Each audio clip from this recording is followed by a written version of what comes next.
Bismillah. Bismillahirrahmanirrahim. Assalamualaikum warahmatullahi taala wabarakatuh. Alhamdulillahi rabbil alamin. Wassalatu wassalamu ala sayyidil mursalin Sayyidina Muhammadin wa ala alihi wa ashabihi at-tayyibin at-tahirin. Allahumma la sahla illa ma ja'altahu sahla wa anta taj'alul hazna ya rabbana idza syi'ta sahla. Allahumma 'allimna ma jahilna wa dhakkirna ma nussina wanfa'na bima 'allamtana wa zidna 'ilman ya karim walhamdulillahi rabbil alamin. Amma ba'du, muslimin dan muslimat rahimakumullah subhanahu wa ta'ala. Apa khabar semua? Alhamdulillah. Marilah sama-sama kita mengikhlaskan niat kita pada malam ini menghadirkan diri ke majlis ilmu kerana Allah Subhanahu wa taala. Muslimin dan muslimat rahimakumullah, baginda Rasulullah sallallahu alaihi wasallam bersabda, "Man yuridillahu bihi khairan yufaqqihhu fid din." Makna daripada hadis ini, mafhum daripada hadis ini, barang siapa yang Allah Subhanahu wa taala berkehendakkan baginya kebaikan, maka Allah Subhanahu wa taala akan kurniakan kepadanya kefahaman dalam ilmu agama.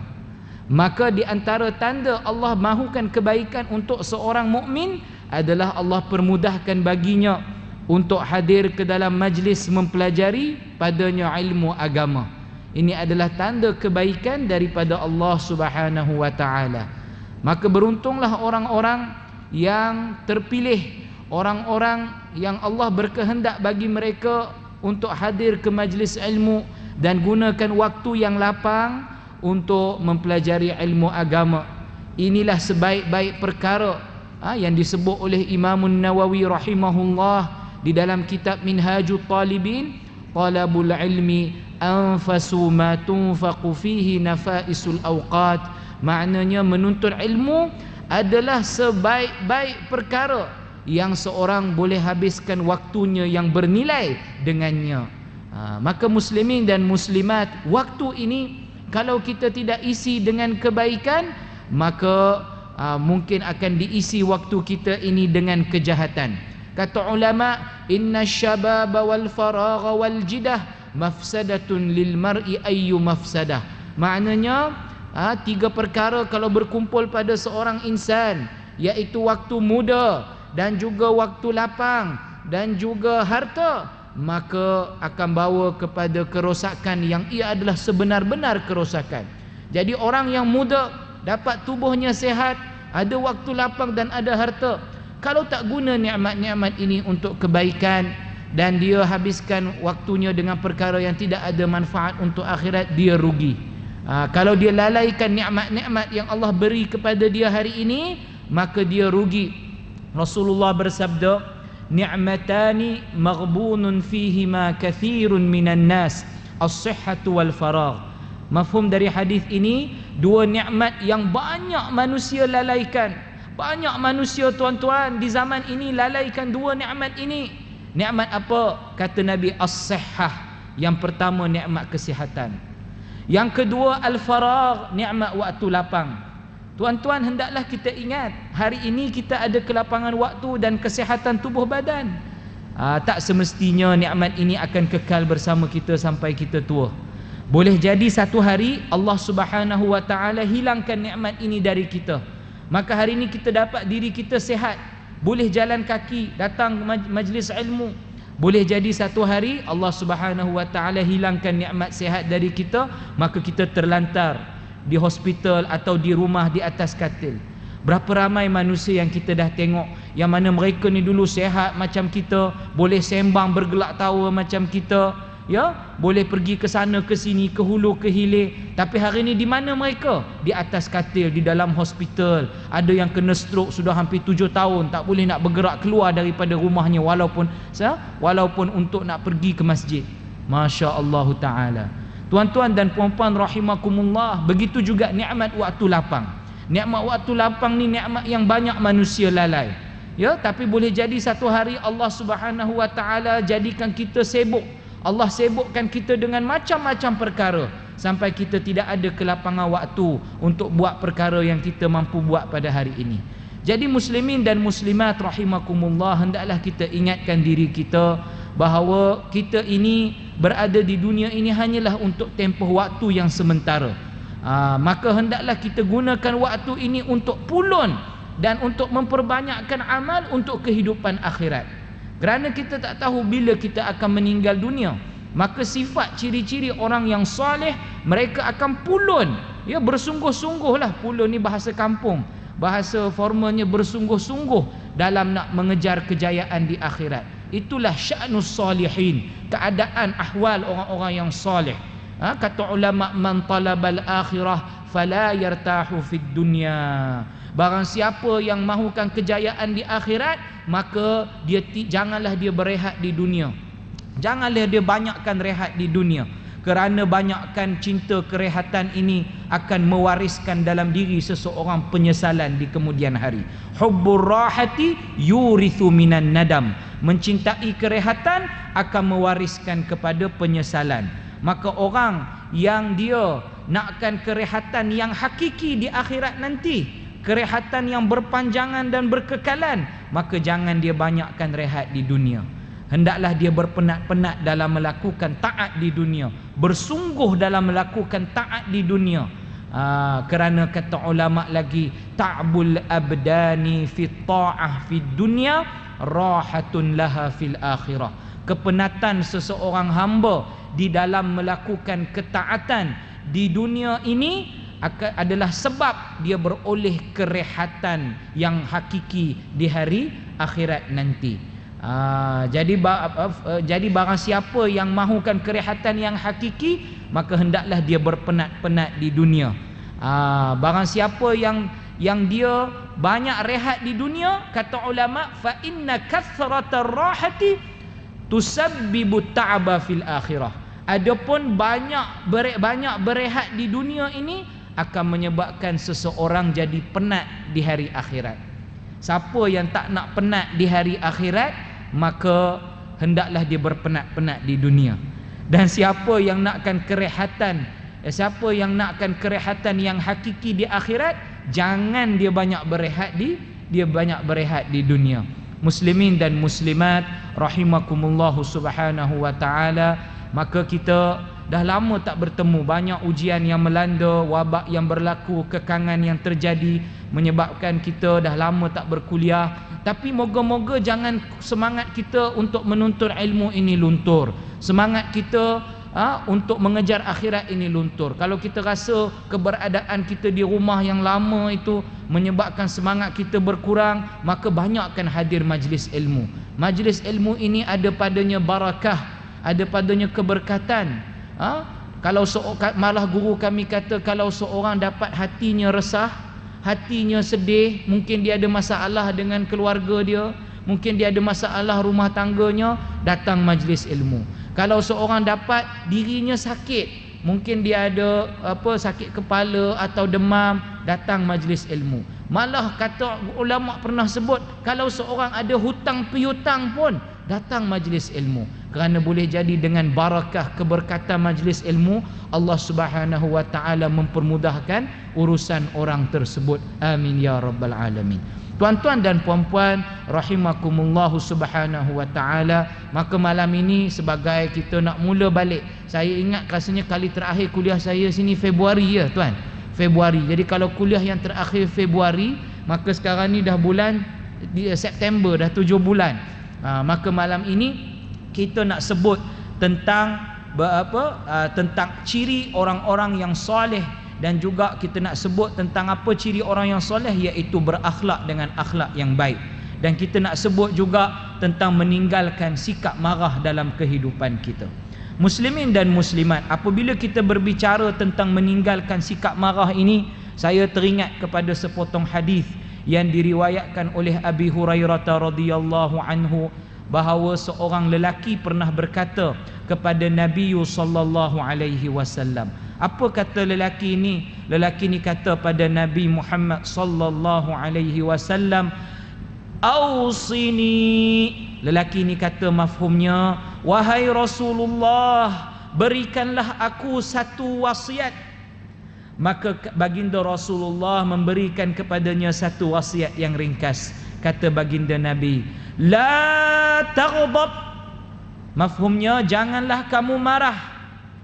Setelah itu orang ini dia mahu, dia minta lagi pada Rasulullah. Dia kata, ausini. Kata lelaki ini, mafhumnya, berikan aku wasiat wahai Rasulullah. Maka Rasulullah mewasiatkan dia perkara yang sama. Kata ulang baginda Nabi, la taghdab, maknanya janganlah kamu marah. Di dalam riwayat mengatakan bahawa berkali-kali orang ini ulang permintaan yang sama. Sahabat ini ulang permintaan yang sama. Dan setiap kali dia ulang permintaan itu, Nabi SAW beri kepada dia nasihat yang sama. Kata Nabi, kata Nabi, la taghdab, janganlah kamu marah. Muslimin dan muslimat rahimakumullah, ini menunjukkan kepada kita bahawa meninggalkan sikap marah dalam diri adalah perkara yang penting. Maka siapa yang inginkan kesejahteraan dan keselamatan di dunia dan di akhirat, hendak latih dirinya, buang sikap marah, buang sifat panas baran yang ada dalam diri seseorang. Kerana sikap marah, panas baran yang tidak kena pada tempatnya ini boleh bawa seseorang kepada kecelakaan, wal'iyadzubillahi ta'ala, kecelakaan di dunia dan kecelakaan di akhirat. Mana tidaknya, kata ulama, al-ghadabu sababul halaki fid dunya wal akhirah. Marah ini adalah sebab kecelakaan di dunia dan di akhirat. Di dunia, sikap marah ini boleh menyebabkan perpecahan antara kaum kerabat dan antara rakan-rakan bergaduh sama sendiri, dan juga antara suami dan isteri boleh bergaduh kerana tak kawal sikap marah yang ada dalam diri. Dan sikap marah ini juga, kata ulama, yakunu sababan lil azabil alim, boleh jadi sebab seorang diazab dengan azab yang pedih. Bagaimana? Kerana sikap marah ni kat dunia ni boleh membawa seseorang jatuh dalam banyak jenis maksiat. Banyak dosa yang seorang mungkin lakukan ketika dia marah, walaupun dia tak buat dosa itu sewaktu dia tidak marah. Apabila seorang marah, kata ulama, dia boleh jadi dia mencela orang yang dia marah itu. Seorang kalau tengah marah dengan orang lain, boleh jadi dia akan maki hamun orang tersebut. Boleh jadi dia mengumpat orang tersebut. Boleh jadi dia akan buat adu domba sampai timbul permusuhan antara dua orang Muslim. Maka muslimin dan muslimat, ini jatuhkan dia kepada maksiat lisan. Jirmuhu saghir walakin jarmuhu kabir. Lidah ini saiznya kecil, tapi jenayahnya besar. Aktsaru khataya ibni Adam min lisani. Dosa anak Adam paling banyak berpunca dari lidahnya. Maka seorang kalau dia marah, itu boleh bawa kepadanya jatuh dalam banyak dosa lidah, dan boleh bawa kepadanya jatuh dalam dosa tangan. Dia mungkin guna tangan dia pukul orang. Kalau kita tengok ramai orang yang bergaduh, dia sampai berbunuh antara satu sama lain. Apa puncanya? Puncanya kerana tak puas hati. Puncanya kerana marah antara satu sama lain. Jadi hendaklah usaha atas diri kita, kalau kita nak selamat di dunia dan di akhirat. Antara jalan menuju keselamatan dan kesejahteraan di dunia dan di akhirat, latih diri kita tinggalkan sikap marah. Islam ajar kita untuk tinggalkan sikap marah. Bahkan Nabi SAW bersabda, kata Nabi, laisa syadidu bis-sur'ah, innama syadidu alladhi yamliku nafsahu 'indal ghadab. Kata Nabi, mafhumnya, orang yang kuat bukanlah orang yang boleh kalahkan orang lain dengan kekuatan fizikalnya, tetapi orang yang kuat adalah orang yang boleh kawal nafsunya ketika dia marah. Jadi nak tahu seorang tu kuat ataupun tidak, bila tuan-tuan? Waktu dia marah. Kalau masa dia marah, dia boleh tahan lidahnya daripada cakap yang haram, tahan tangannya daripada buat yang haram. Dia tidak sakiti orang lain tanpa hak, maka itu tanda orang itu kuat. Tapi kalau seorang dapat dirinya, kalau tak marah baik, lemah lembut, tapi bila marah, bila jam, bila apa yang dia nak dia tak dapat, bila dia ditimpa sedikit ujian, maka dia melenting dan memaki hamun dan keluarkan kata-kata yang kesat dan keji. Ini menunjukkan orang itu bukanlah orang yang kuat. Orang yang kuat mampu tahan dirinya daripada marah.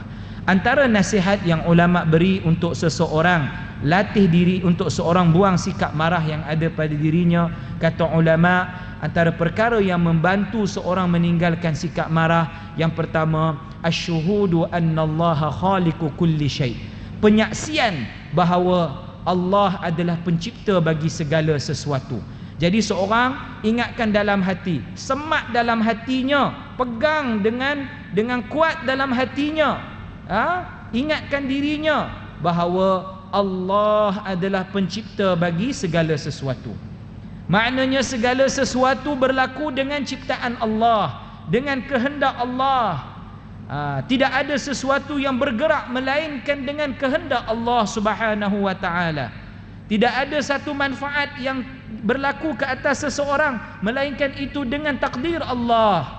Tidak ada mudarat yang menimpa atas diri seorang manusia melainkan itu berdasar kehendak Allah Subhanahu wa taala.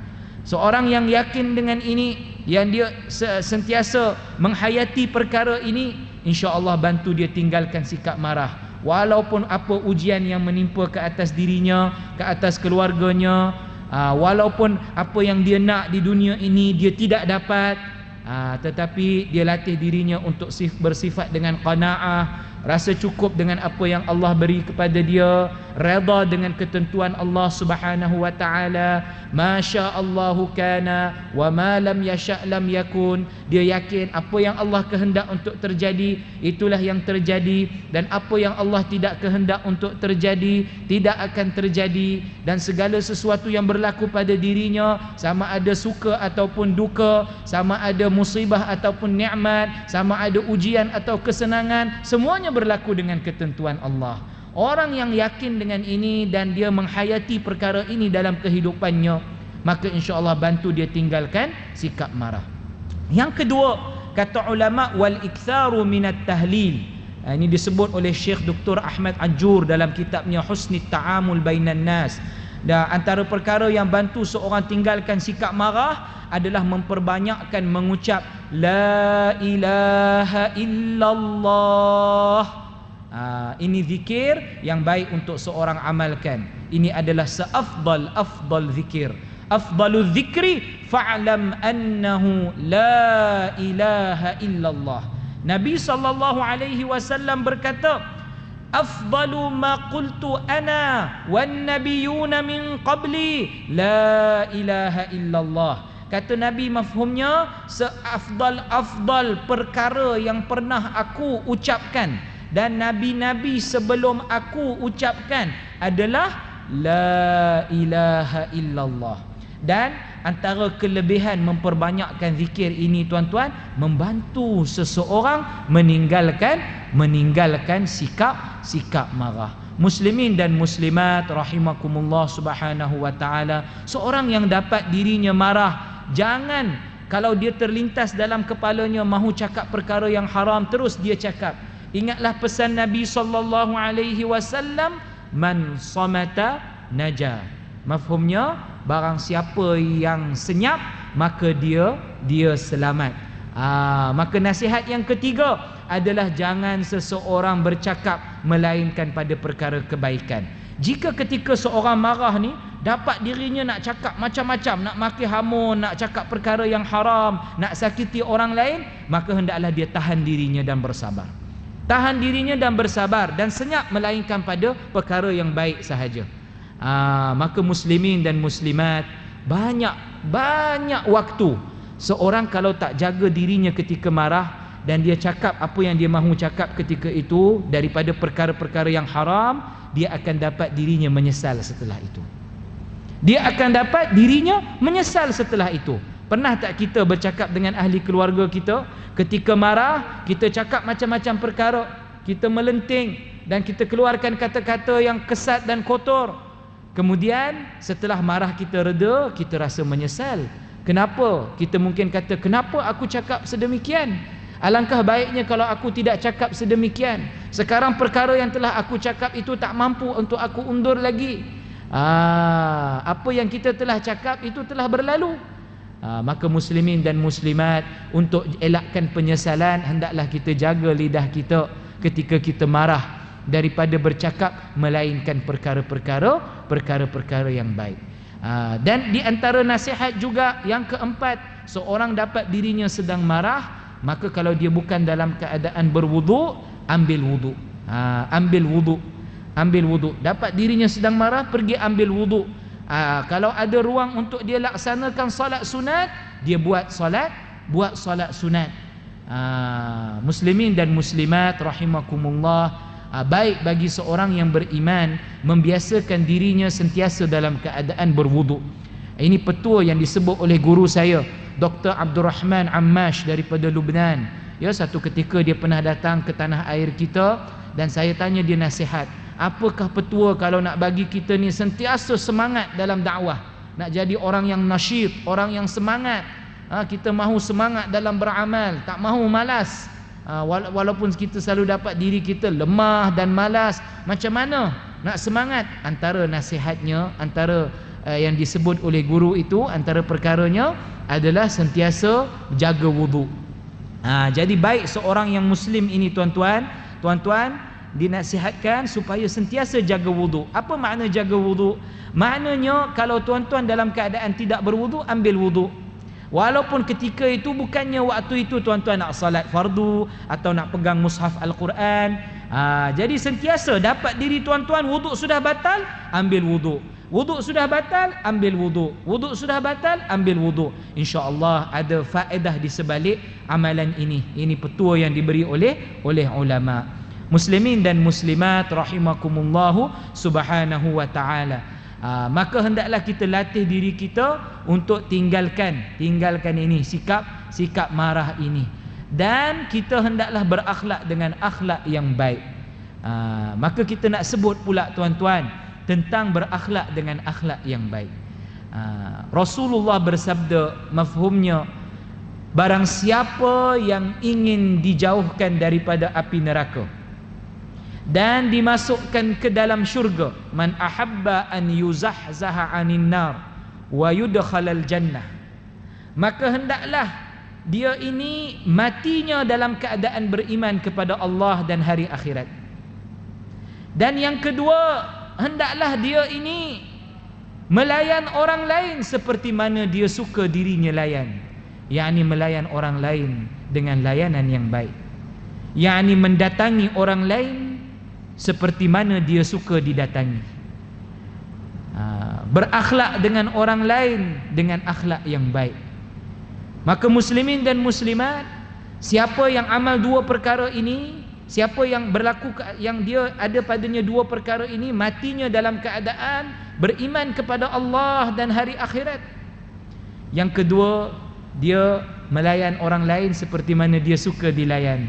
InsyaAllah dia tergolong dalam golongan yang dijauhkan daripada api neraka dan dimasukkan ke dalam syurga. Muslimin dan muslimat, barangkali ramai orang yang tak tahu betapa besarnya nilai berakhlak dengan akhlak yang baik.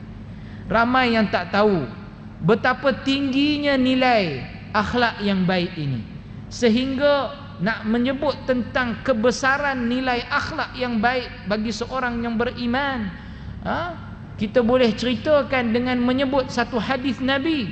Nabi bersabda, innal abda la yablughu bihusni khuluqihi darajatas shaimil qaim. Rasulullah bersabda, mafhumnya, sesungguhnya seorang hamba yang beriman, dia akan sampai kepada darjat as-shaimil qaim, golongan yang rajin berpuasa sunat dan rajin solat sunat di waktu malam dengan akhlaknya yang baik.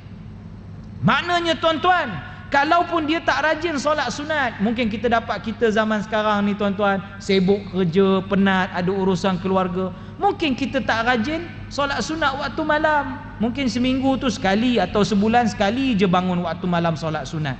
Samalah yang bercakap di depan ni pun tuan-tuan ni lemah, ya? Puasa sunat lagi-lagilah jarang tuan-tuan. Tapi kalaupun seorang tu tak rajin puasa sunat, tak rajin solat sunat pada waktu malam, ya, tapi dia buat semua yang wajib dan tinggal semua yang haram, dan dia ini berakhlak dengan akhlak yang baik di dunia ini, maka di hari akhirat Allah jadikan darjat dia ini macam darjat as-shaimil qaim. Seperti darjat orang yang rajin puasa sunat dan rajin solat sunat pada waktu malam. Masya Allah Ta'ala. Inilah besarnya akhlak yang baik. Walaupun dia tak bangun ambil wuduk pukul 3 pagi, ya, dengan kesejukan waktu malam, dengan air kena pada mukanya, dia bangun sembahyang subuh lah, solat subuh, yang wajib semua dia buat, yang haram semua dia tinggal. Tapi orang lain puasa Isnin Khamis, dia makan, dia tak puasa. Tapi tuan-tuan, dia ni, kalau orang ni, seseorang ni dengan orang lain akhlak dia baik, orang sakitkan hati dia pun dia sabar, dia pergi buat baik pada orang lain, tak kira sama ada orang tu buat baik pada dia atau orang tu tak buat baik pada dia. Dia pula jaga lidah dia, jaga tangan dia, tak sakiti orang lain. Inilah akhlak yang baik. Inilah akhlak yang diajar dalam agama Islam. Kata ulama, akhlak baik itu ada 3 ciri. Kata ulama, akhlak yang baik itu ada 3 ciri. Yang pertama, as-sabru ala adhan nas, iaitu bersabar apabila disakiti orang lain. Jadi tuan-tuan, nak amal akhlak baik, kalau kita nak dapat darjat macam as-shaimil qaim pada hari akhirat nanti, macam mana? Pertama, kalau orang sakitkan kita, sabar. Kena ingat sekarang ni tuan-tuan, sekarang boleh ingat, masa marah tak tahu ingat ke tidak abang-abang, ya. Sekarang boleh ingat, masa orang masuk tak bagi signal depan kita, tak tahu boleh ingat lagi tak abang-abang. Sekarang boleh ingat, masa orang pinjam duit daripada kita tak pulang-pulang, tak tahu kita boleh ingat lagi ke tidak abang, ya.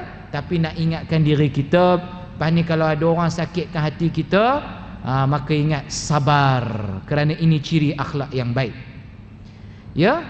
Ulama zaman dahulu, orang-orang soleh zaman dahulu, ya, begini sifat mereka tuan-tuan, ya. Zaman dulu Imam Syafi'i rahimahullah, diriwayatkan dalam satu riwayat bahawa beliau telah pergi ke seorang tukang jahit nak tempah pakaian.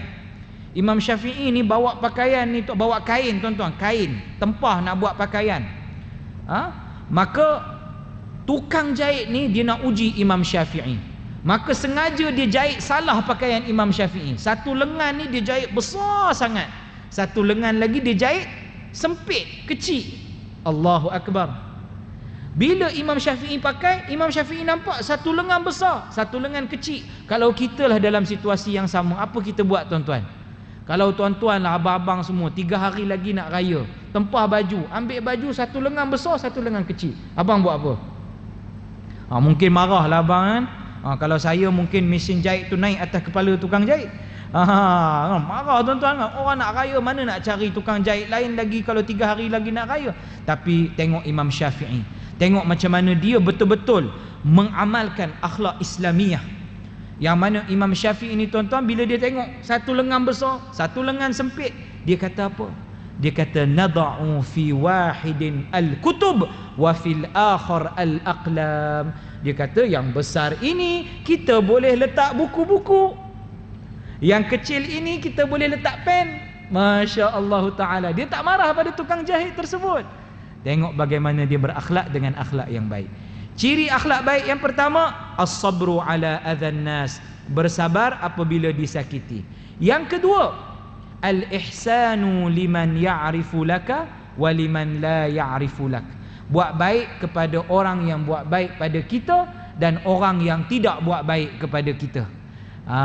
Jadi tuan-tuan, nak buat, biasanya orang ni kalau orang buat baik kat dia, senang dia buat baik balik pada orang tersebut. Betul tak tuan-tuan? Kita ni kalau jiran bagi kita makanan, dia masak nasi biryani ke bagi kat kita, kan, kita rasa nanti aku kalau kita rasa nak balas balik kebaikan dia. Biasanya mudah bagi seseorang buat baik pada orang yang dah buat baik kepada dia. Tapi tuan-tuan, kalau nak buat baik pada orang yang tak buat baik pada kita, itu perlu mujahadah yang lebih tinggi, perlu lawan ego yang ada dalam diri kita. Tapi itulah yang Islam ajar, ya. Sebahagian orang mungkin kata, aku ni, prinsip aku, kalau orang cakap baik-baik dengan aku, I cakap dengan dia baik-baik. Kalau dia tak cakap baik dengan saya, kalau dia kurang ajar dengan saya, I lagi 2 kali ganda kurang ajar sama dia. Jadi sebahagian orang tuan-tuan, prinsip dia macam itu. Tapi itu bukan prinsip yang diajar oleh baginda Rasulullah sallallahu alaihi wasallam. Kalau siapa yang dalam masjid ni malam ni dia macam tu, Selama ni dia berpegang macam tu.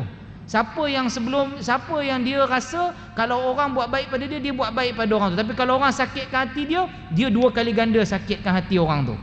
Siapa rasa macam itu, sebelum keluar dari majlis ni, buang, hakis sikap tu tuan-tuan. Buang dalam diri. Keluar dengan sikap yang baru, bahawa hendaklah kita buat baik pada orang, sama ada orang tu buat baik pada kita atau orang tu tak buat baik pada kita. Malah agama Islam ajar buat baik kepada orang yang sakiti kita. Allahu Akbar. Ini mujahadah yang tinggi diperlukan. Buat baik kepada orang yang sakiti kita. Masya Allah Ta'ala. Tuan-tuan, orang sakiti kita, kalau kita ni betul-betul nakkan kejayaan di akhirat, maafkan orang tu lillahi ta'ala. Dapat pahala tuan-tuan. Orang yang fikir akhirat, dia nak pahala, dia nak ganjaran di akhirat. Maafkan kerana Allah, dapat pahala. Saya dulu pernah tuan-tuan ya, saya dulu masa dekat Jordan, saya temang guru saya yang ajar saya fardu ain ya, nama dia Syekh Tahsin Al-Bibi, Syekh Tahsin Abu Islam kita panggil, di Jordan ya. Saya dulu selalu ikut dia pergi, dia khutbah Jumaat bawah Kementerian Agama sana, dia ditugaskan bagi khutbah Jumaat, pergi jauh tempat. Tapi pernah kami pergi satu tempat ni tuan-tuan, ada orang nampak macam tak suka kat dia. Lepas habis khutbah tu, satu tempat lah, dalam banyak kali saya ikut dia, ada satu tempat tu ada seorang pakcik ni macam tak suka kat dia. Jadi lepas habis khutbah tu, dia macam jumpa, macam mempertikaikan depan-depan. Dia macam marah. Kemudian sampai tahap tuan-tuan, dia pukul syekh saya, dia tolak dengan tangan. Kita ni tuan-tuan, bila guru kita kena tolak, kita dah dalam ni tuan-tuan, dah marah dah ni tuan-tuan. Saya pula masa tu belajar karate tuan-tuan ya, karate do. Sekarang karate do aja tuan-tuan. Dulu karate do tali pinggang hitaman. Saya dah nak buka dah bunga saya, dah bersedia dah. Tapi saya terkejut, guru saya dia tenang aja tuan-tuan. Orang tu tolak dia dengan kasar. Guru tu kata, mafhumnya, ana samihtuka lillahi ta'ala. Dia kata, aku maafkan kamu kerana Allah Subhanahu wa ta'ala. Masya Allah. Apa saya belajar hari tu depan mata tuan-tuan. Belajar memaafkan orang apabila orang menyakiti kita. Dan kalau kita baca Siyarus Salihin, kisah-kisah orang soleh, begini cara mereka. Orang sakiti mereka, mereka maafkan. Imam yang agung zaman dahulu, imam yang besar, orang wara', orang soleh, Imam Zainul Abidin Ali ibn Husain.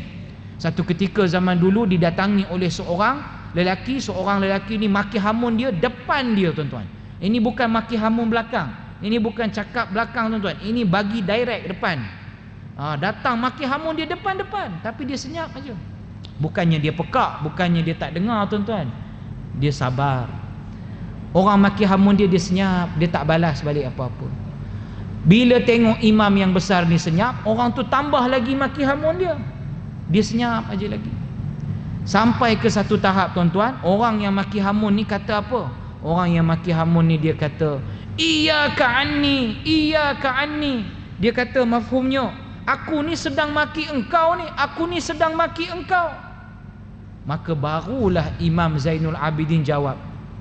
Barulah dia jawab orang tersebut, barulah dia berkata-kata, kata Imam Zainul Abidin, dan aku pula telah maafkan engkau.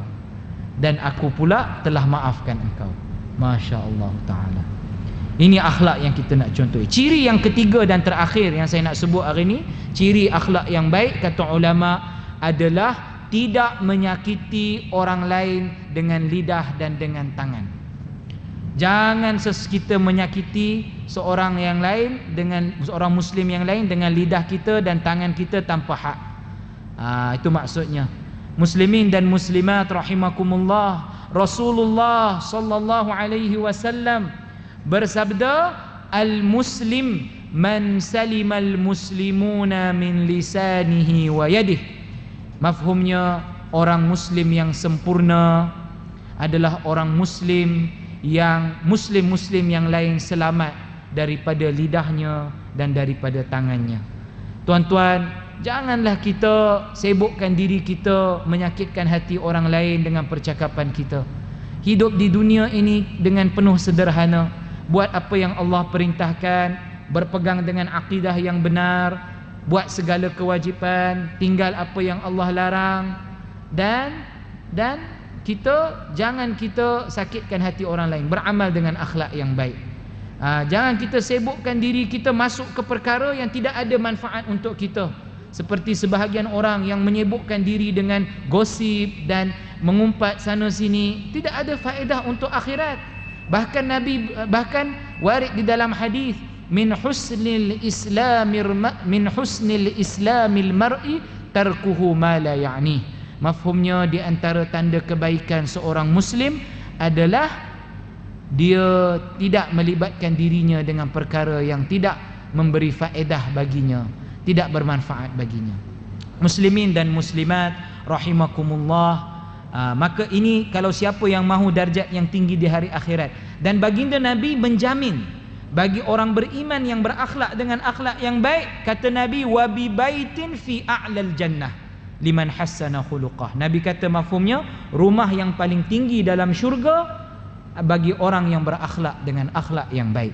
Jadi kalau tuan-tuan nak dapat rumah yang paling tinggi dalam syurga, maka berakhlaklah dengan akhlak yang baik. Amalkan 3 perkara tersebut. Jika disakiti, bersabar. Buatlah kebaikan, ihsan kepada orang, sama ada orang tu buat baik kepada kita, dan juga buat kebaikan pada orang yang tidak buat baik pada kita. Dan yang ketiga, janganlah sesekali kita menyakiti orang lain dengan tangan dan dengan lidah kita tanpa hak. Muslimin dan muslimat, moga-moga Allah kurniakan darjat yang tinggi buat kita di hari akhirat. Saya teringat satu kisah yang disebut oleh satu kisah tentang seorang imam yang besar.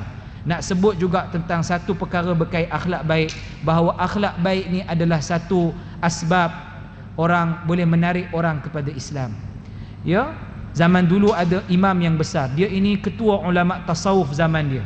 Nama dia Imam Sayyid Ahmad Ar-Rifa'i rahimahullah. Imam Ar-Rifa'i ni satu ketika dia dengan anak muridnya, datang seorang Yahudi. Yahudi ni kata pada Imam Ar-Rifa'i, mafhumnya, Sayyid Ahmad, anta dengan anjing siapa yang lebih afdal? Kata lelaki ini, mafhumnya, kamu dengan anjing siapa lagi baik? Allahu Akbar. Waliullah Imam Ar-Rifa'i yang agung, ketua ulama tasawuf zamannya, dibandingkan dengan seekor anjing. Kita yang orang biasa ni pun kalau orang bandingkan kita dengan anjing ke dengan khinzir ke, pasti kita marah.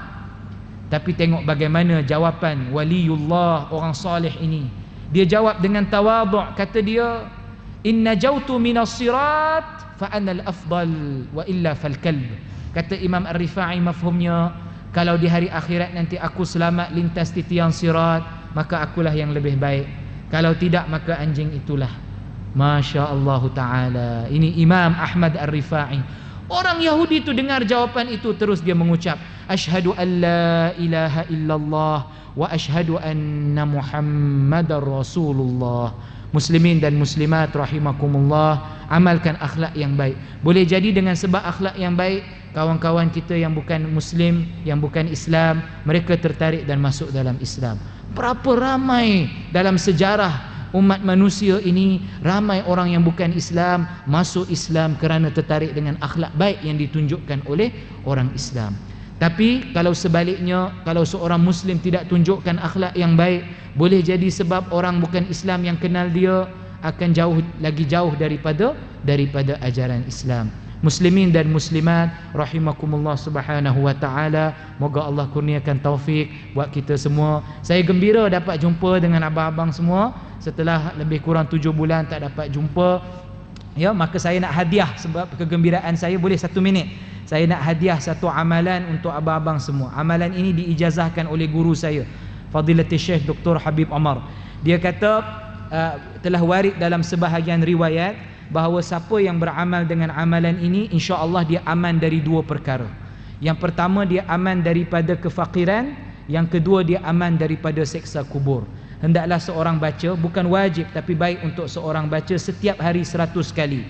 La ilaha illallah Al-Malikul Haqqul Mubin. Ya, baca setiap hari 100 kali. Saya ulang sekali lagi. La ilaha illallah Al-Malikul Haqqul Mubin. Boleh ikut saya tuan-tuan? Saya baca La ilaha illallah Al-Malikul Haqqul Mubin La ilaha illallah Al-Malikul Haqqul Mubin. Baca la ilaha illallah Al-Malikul Haqqul Mubin tiap-tiap hari 100 kali. InsyaAllah antara fadilat siapa yang beramal seperti ini, insya-Allah di dunia ini aman daripada kefakiran, tak ditimpa kefakiran. Dan insya-Allah setelah dia mati, dia tidak diazab di dalam kubur, insya-Allah taala. Maka hendaklah kita berazam mulai esok, mulai hari ini, moga kita beramal dengan amalan yang kita belajar pada hari ini. Moga-moga Allah kurniakan taufik dan akhlak yang baik buat kita semua. Amin ya rabbal alamin. Allahumma ighfiril muslimina wal muslimat wal mu'minina wal mu'minat. Allahumma 'allimna ma jahilna wa dhakkirna ma nussina wanfa'na bima 'allamtana wa zidna 'ilman ya karim. Allahumma la tada' lana majlisan hadha dhanban illa ghafartah wala maridan illa syafaitah wala hamman illa farajtah wala hajatan min hawaijid dunya wal akhirah illa qadaitah. Ya Allah ya Tuhan kami, ampunkanlah dosa-dosa kami, dosa ibu dan ayah kami, dosa kaum keluarga kami, permudahkanlah kami urusan kami di dunia dan di akhirat. Ya Allah ya Tuhan kami, murahkanlah rezeki kami, kurniakanlah kebahagiaan buat diri kami dan diri keluarga kami. Ya Allah ya Tuhan kami, kurniakanlah kesembuhan buat seorang saudara saya, sahabat saya dan isterinya dan anaknya yang sakit. Kurniakanlah kesembuhan buat mereka ya Allah, dan sesiapa yang sakit dalam kalangan keluarga kami ya Allah ya Arhamar Rahimin, dengan berkat majlis ilmu pada malam ini. Seperti mana kau telah himpunkan kami dalam majlis ini pada malam ini, himpunkanlah kami kesemuanya dan keluarga kami yang ada di sini dan keluarga kami yang tak ada dalam masjid pada malam ini ya Allah. Himpunkanlah kami kesemuanya bersama ibu dan ayah kami di dalam syurga Firdaus ya Allah, bersama para nabi, ma'an nabiyyin was-siddiqin wasyuhada'i was-salihin wa hasuna ulaika rafiqa. Allahumma kama jama'tana fi hadzal majlis fajma'na kullana fil firdausil a'la. Rabbana atina fid dunya hasanah wa fil akhirati hasanatan wa qina adzaban nar. Wa sallallahu ala sayyidina Muhammadin wa ala alihi wa sahbihi wa sallam. Walhamdulillahi rabbil alamin. Kita tahlil 3 kali dan selawat. La ilaha illallah, la ilaha illallah, la ilaha illallah. Allahumma salli ala sayyidina Muhammad wa ala alihi wa sahbihi wa sallim. Saya minta diri dulu tuan-tuan, ada nak ke Negeri Sembilan. Assalamualaikum warahmatullahi wabarakatuh.